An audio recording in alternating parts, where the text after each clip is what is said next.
Good morning and welcome to the Core Connection. I'm Mira Rubin here with you on Enlightened World Network. And today's topic is slowing down kind of to stretch time, but slowing down in the face of feeling harried and scrambling to slow down. And that's when we get to be the most effective. It'll be an interesting conversation. But before we get started, let's take a minute or two to get present. So let's take a deep breath in through your nose and hold it. And imagine clean, crisp oxygen flooding your lungs, flowing into your bloodstream, nourishing all your cells and your organs, bringing vital life energy to your body and being. And as you exhale any tension, stress, negativity, fatigue. And now let's take another deep breath in through your nose and hold it. This time, imagine brilliant, bright light lighting you up from the inside out, illuminating, electrifying, and energizing all your molecules, your electrons, your cells, lighting you up with this brilliant beam of light from your heart out into the world. And as you exhale any remaining tension, stress, negativity, fatigue. And now let's just place our palms together and vigorously rub your hands together. Feel that friction, the temperature, the texture. And then when you stop rubbing your hands together, feel that buzzing, all that energy, that life energy just tingling and tickling, and allow that to bring you present right here, right now, into this remarkable physical form that enables you to experience life. Welcome, welcome, welcome. Good morning, Rosalind. So great to have you here with us this morning, and welcome to everybody else who's joining us. It's great to be here with you this morning. So slowing down, why did that come up? Because I had like 2 minutes to put everything together for this morning's talk. And what I noticed was that when I allowed myself to feel into time. Good morning, Gia. Welcome. So good to have you here with us this morning. We're talking about slowing down. Well, so rather than getting all frantic and hurried, because when we get frantic and scurry and scrabbling, what happens is that we lose our center, we lose our clarity. And so instead, in those moments, if we can have the presence to consolidate, to bring ourselves in, to bring ourselves to center, to slow down, what happens is we expand time. That's what I should have called it. Instead of slowing down, I should have called this morning's thing expanding time, because we really do have the ability to do that. It's quite remarkable. So I had like 5 minutes, maybe less, and I was able to get everything set up because I slowed down and expanded time.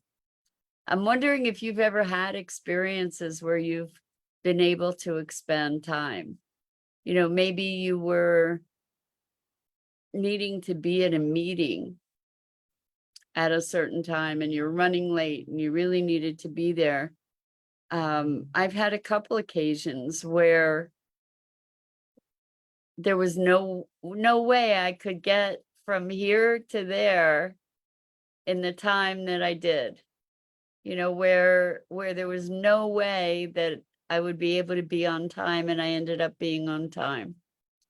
And then there are other times when, you know, we feel like we're pushing against the clock, we're struggling and fighting and rushing and all the tension and all the stress, and it's creating more resistance. Whereas really we do have the capacity to be more fluid with time, and to weave time. What a concept, right? What fun that can be. Where we get to transcend the apparent circumstance of life. You step into an altered dimension So I'm wondering if you've had experiences like that where it seemed like you were able to stretch time or time stretched around you. Good morning, Bernadette. So good to have you here with us this morning. We're talking about bending time, stretching time, expanding it, and really slowing down to enable that to happen, like to come into that place of centeredness and connection, that maybe that place within us that's timeless. And when we connect with that, or as we connect with it more deeply, then time becomes fluid.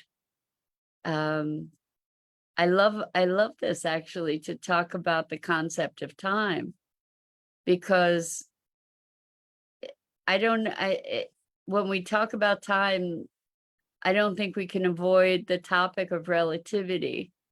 So Bernadette says, "Oh, great topic when the world only accepts a 24-hour span." Exactly, exactly.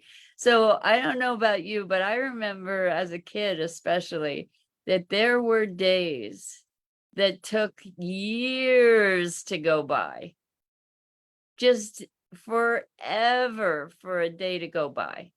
And I know that in these conversations with you, they disappear. The half hour that we spend together, give or take, just evaporates. I don't know where the time goes. It just sort of seems to disappear. We've been talking a little bit about flow lately. So, when we're in flow, time kind of disappears. And I've had years that have gone by in what seems like a minute, but days that take years. And I don't know if you have the same experience, but it's very, very different, right? That our relationship to time in different contexts. And we were talking about how when you're in flow, time kind of disappears. All of a sudden you can just sort of come out of that state of flow and recognize, oh my gosh, 2, 3, 4 hours have gone by. And I had no idea that time disappeared. And then there are other times when 10 minutes can take forever. So an example of 5 minutes taking forever was I did a Wim Hof workshop, and you get into this literal bath of ice cubes, no joke. It's just literally icy water up to your neck. And I can tell you that 5 minutes in that was forever. So Bernadette says, I wish I could look in the mirror and see that 30-year-old I'm expecting to see. Years have flown. I'm with you there, Bernadette. Oh my gosh, big time. So interesting how we identify with different ages. So for years and years, I was 15, for years. And then after 15, I think I don't remember even if I was 27 or 30, but for years. And I just had this conversation with somebody the other day, because I just had a birthday on Monday. And I don't even, and I said, and I don't have any idea how old I am now. For years I was 15, then I was 30, and now I have no idea. I'm ageless at this point. So Bernadette says, I often wonder where it all went because it's only been a minute. Thank you, Tammy. Welcome. So good to have you here with us. Thank you. I agree with you, Bernadette. Tammy says, happy belated birthday. Bernadette, I agree with you. It's only been a minute. Like I can blink and 20 years ago was yesterday in a heartbeat. And I know that a lot of people are wistful about the bygone days, and it was so much better than then and all of that. And I'm not one of those people, man. You could not pay me to go back for a minute. I would not go back and for any of it. I'm just glad to be evolving and growing and all of that.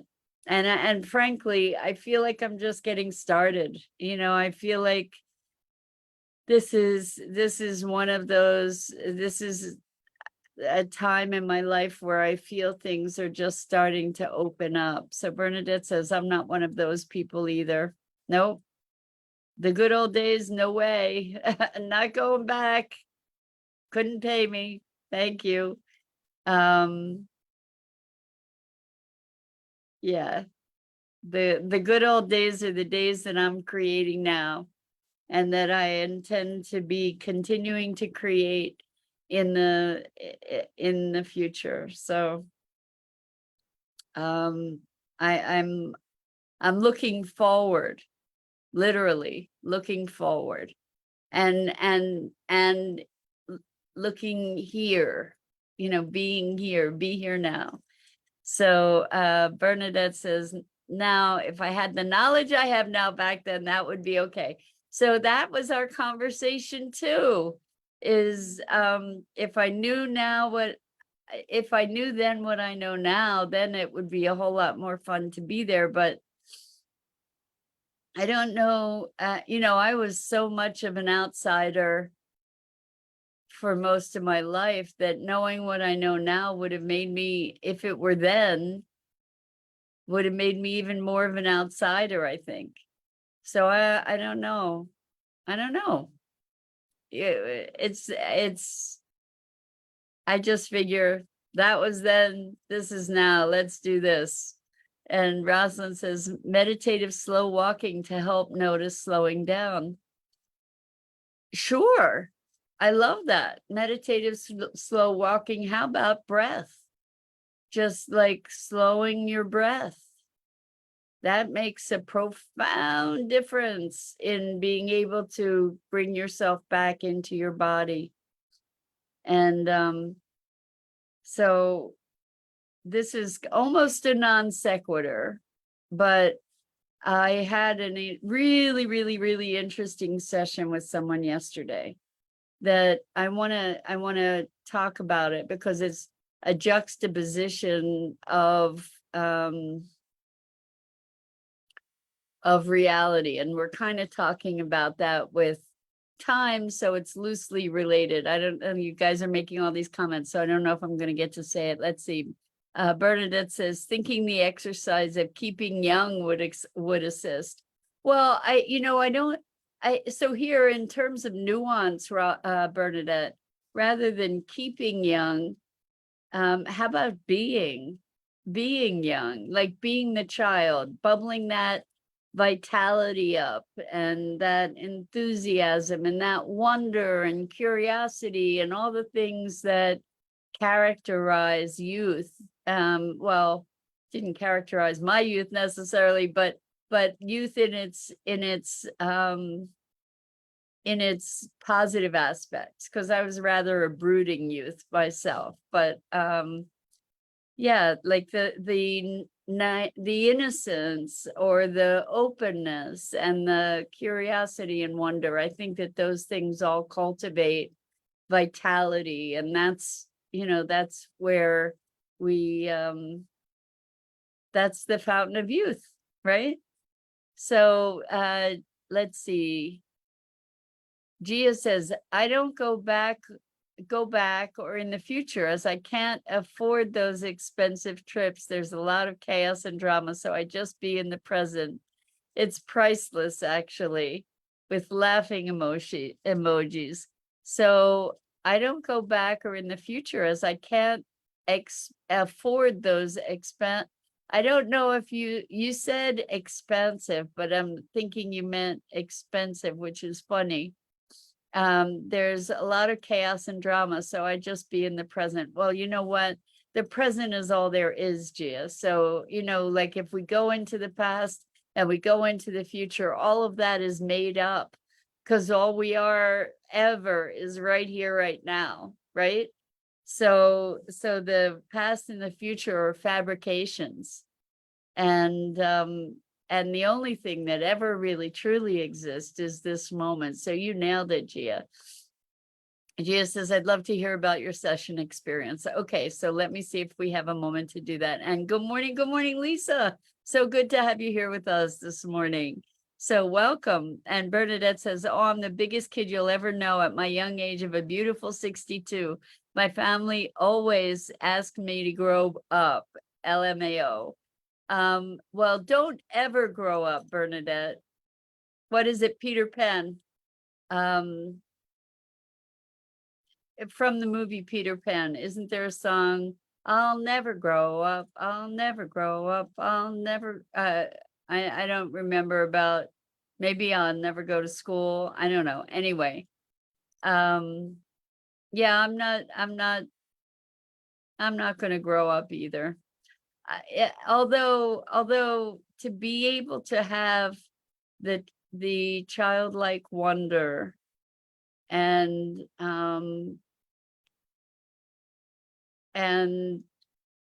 find joy and have the wisdom of the years, that's kind of maybe the ultimate gift, right? To find a way to blend the wisdom and the wonder. That could be a good title for a book, Blending the Wisdom and the Wonder, or The Wisdom and the Wonder. Maybe I'll write that book. Anyway, yeah, finding that there's an alchemy that I can imagine there. Anyway, so let me tell you about this session. It was wild. It was wild, and I don't know how I can talk about it without the specifics. Let me just see if I can feel into this. So it was a client who had lots and lots of huge archetypal karmic stuff with their mother, and also had a very deep awareness of their God self, like of their creator self on an epic level, like, gods and goddesses kind of level, and had been spending years and years to free themselves from this enmeshment with their mother, and believing that there were all these spells and cords that were connected, and that the mother was kind of the driving force of all these cords and connections. So I'm just going to finish the story, and then I'll come back to the comments. So anyway, as I felt into it, and this person has worked with shamans and all kinds of people to be removing entities and clearing these cords and all kinds of rituals, and I felt into it. And what I felt was that there was this incredible enmeshment, and that it wasn't one way. And in fact, as I felt into it more and more deeply, what came up was that it wasn't the mother that was the driving force for this. It was the client. That in fact, it was she who had created all of it. And this massive illusion. And so I think, she resonated with this. She was like, oh my gosh, I think you're right.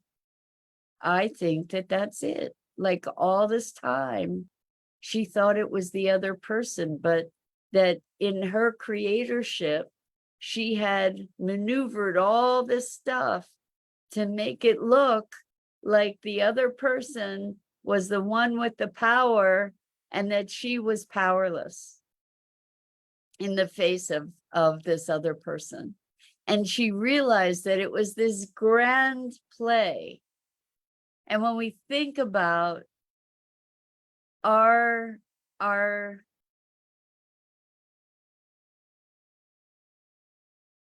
God self, when we think about that we came here as creators, and if we entertain the possibility that we chose this life, that we engineered it at some level, and then we play along with it like it's an elaborate play, and we're in the role, and we're believing all the drama and living it to be able to have all this experience.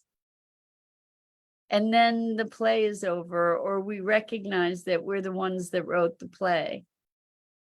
And it was so profound. It was really, truly life-altering, because what happened was it deeply transformed her whole life story to be one where I said to her, I'm just getting this really deep sense that you've been the puppet master, that you're the puppet master.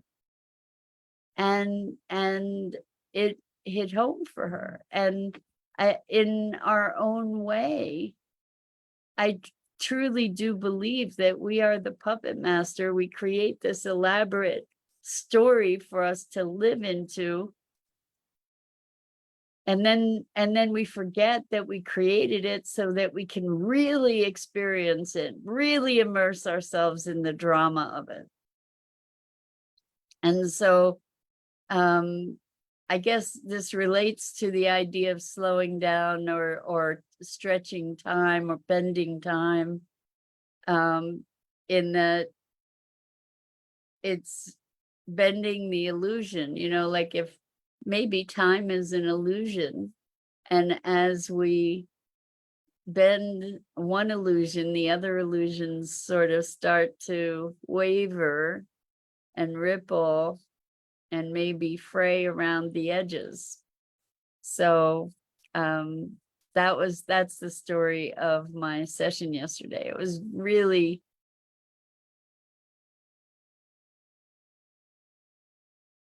transformative. Doesn't even begin to capture the power of the session with this person, because it was completely recontextualizing her whole life. So anyway, I thought you might find it interesting. And when we're talking about the illusion of time, it's like maybe all of it is an illusion that we've created to experience what it is to experience all of it, the joys, the sorrows, the shocks, the rage, the love, the passion, all of it. So Lisa says, I dance and sing songs about my birds. I used to do that with Maggie, Lisa. Oh my gosh, like I'm 5, Lisa says. I'm so loud. And I love dancing around. And when I'm in the ocean and a wave comes, I say, woo, LOL. I love it, Lisa. That's beautiful, beautiful, beautiful. I can just see you. And, I started looking at bird rescues yesterday to see about a bird, but then I'm thinking, my thought is that I may be in the not terribly distant future, in the next year or so or more, who knows, I may be moving to Mexico, and I don't want to get a bird and then have to face putting it in quarantine or whatever. So I'm going to hold off on that, I think, for now. But anyway, I love the idea, and I see the vision of you dancing and singing with your birds, Lisa. Beautiful, beautiful.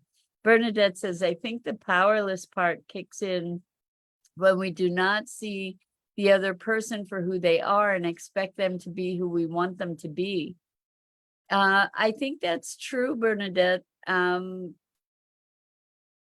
This was a session that I did with somebody else, which was really interesting. We were talking about how recognizing somebody as a Scorpion, like one of the things that we do as well-meaning people is we want to give people the benefit of the doubt, right? And so in the process of giving people the benefit of the doubt, we deny what we know. And so much of what we get to do is to realize, to give ourselves the right to know what we know. If you know that this is a Scorpion, okay? This is a Scorpion sting. You don't go and pretend that a Scorpion's a puppy. You're not going to treat a Scorpion the same way that you treat a puppy. Recognizing a Scorpion as a Scorpion is not being a bad person. It's being a realist. It's so to deny what we see is not being a good person. It's just being stupid. We get to pay attention. We get to pay attention and be aware. We don't have to be afraid of the Scorpion. When you know a Scorpion is a Scorpion, then you can take proper cautions in interacting with it. My dad had a pet Scorpion, by the way. What was her name? I want to say Millie, but I don't know if that's true. Anyway, he had a pet tarantula too. And so you don't go cuddle a tarantula like you would cuddle a puppy. It's a tarantula, deal with it appropriately, right? So Bernadette says, eye-opening session. It really, really, really was. It was profound. And it's a perfect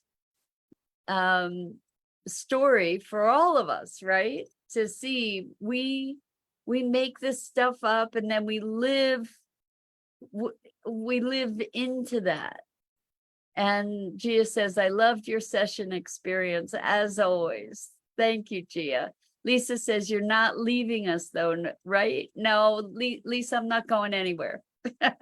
I'm going to visit Mexico though in September, and I'm going to go for 2 weeks. So I'm not expecting that I'll be with you guys for that 2 weeks in September, but that's a little ways away. And I haven't made my definite plans yet, but I'm not going anywhere, not to worry. And wherever I go, there'll be internet, just not while I'm traveling. So, Lisa says, like the poem, The Snake. I don't know that poem. If you could put a link, that would be amazing, Lisa. And Gia says, how much we give them power and ignoring ours and then blame them. The vicious cycle goes on till our higher understanding kicks in.